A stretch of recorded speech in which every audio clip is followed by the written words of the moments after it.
Hello, folks. This story was sent to me by a subscriber and is intended for educational purposes only.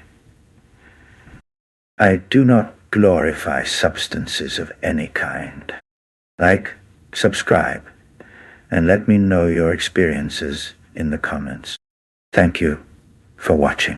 30 mg 5 Mio DMT. I merged with the couch and became a god of static electricity. I remember the moment right before it hit. I was sitting alone in my cousin's guest room, surrounded by motivational posters with phrases like "breathe deeply" and "progress, not perfection,"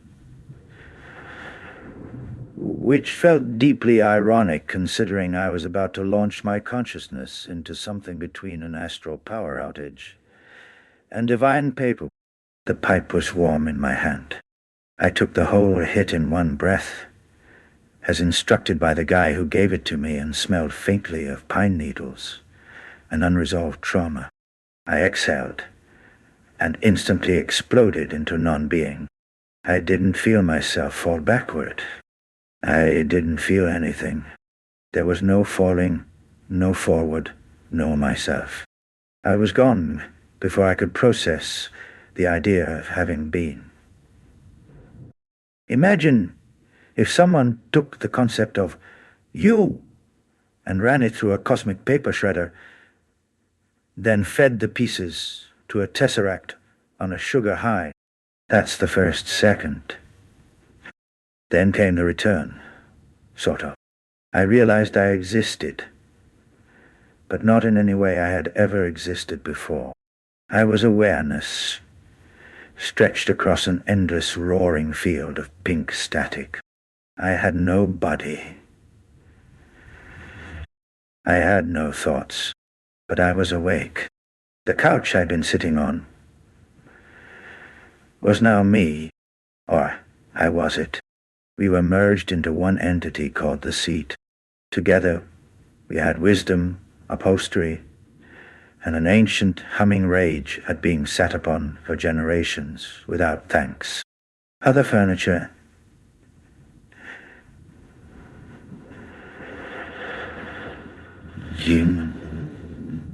began to animate.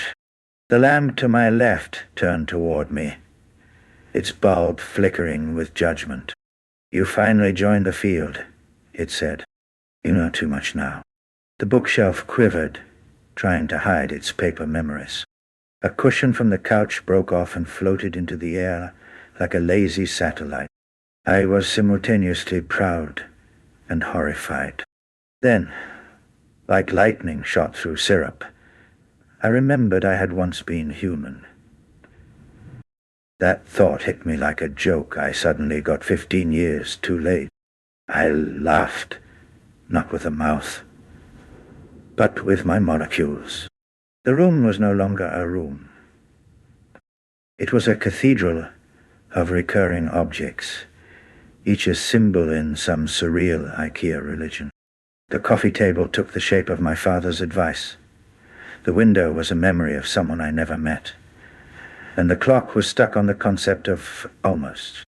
Time itself folded in half, and I watched the past dribble down like pancake batter. I reached out to catch it, but my hand was made of whistling and refused to hold anything heavier than the metaphor. I floated upward,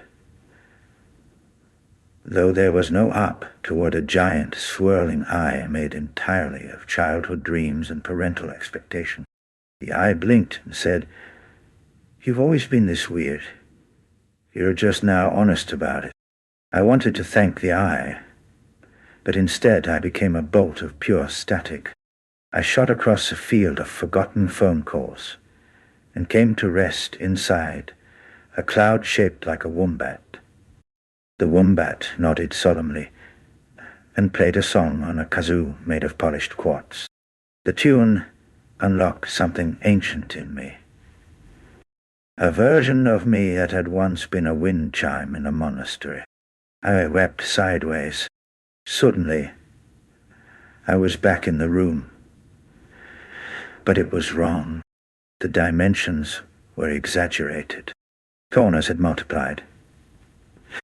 The air was thick with anticipation, like a magician about to reveal that the trick was actually a warning. My cousin's cat floated by wearing a suit and muttering about unpaid psychic debts. I tried to stand, but realized my legs were doing interpretive dance independently of my desires. I gave up and lay there. The ceiling opened like a mouth and sang the national anthem of a country that only exists on Thursdays. I saluted instinctively. A shoelace dropped from the sky. I grabbed it, and it became a phone. My childhood teddy bear was on the line. "You've done well," it whispered, "but don't trust the spoons." Then it hung up before I could ask anything. By this point, I was pretty sure the floor was judging me, so I climbed onto the couch, which welcomed me like a lover, and then absorbed my spine. I had a brief vision of all the static electricity I had ever created in my life. Every sock sliding on carpet moment, every spark in winter, every confused cat, they gathered around me like worshippers. I was now their god, the god of static. They demanded I name them. I named them all Kevin. Come down began slowly, like the universe tightening a shoelace. The room stopped twisting. Colors cooled. The couch released me, gently, like a teacher who finally believes you've learned enough to fail on your own.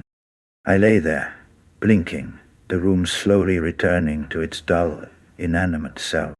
The motivational posters on the wall were unchanged, but they felt different. Breathe deeply. Hit like a prophecy now. Progress, not perfection, was clearly written by a chair. After what felt like both an eternity and a very satisfying nap, I sat up. Type was on the floor, innocently silent. My heart was calm, but stretched out, like it had been inflated by existential helium. I poured myself a glass of water and toasted to the toaster, just in case it had witnessed everything. I no longer take static for granted. Chis or wombat clouds. Every time I sit down now, I ask permission, and every time, I swear the cushions smile.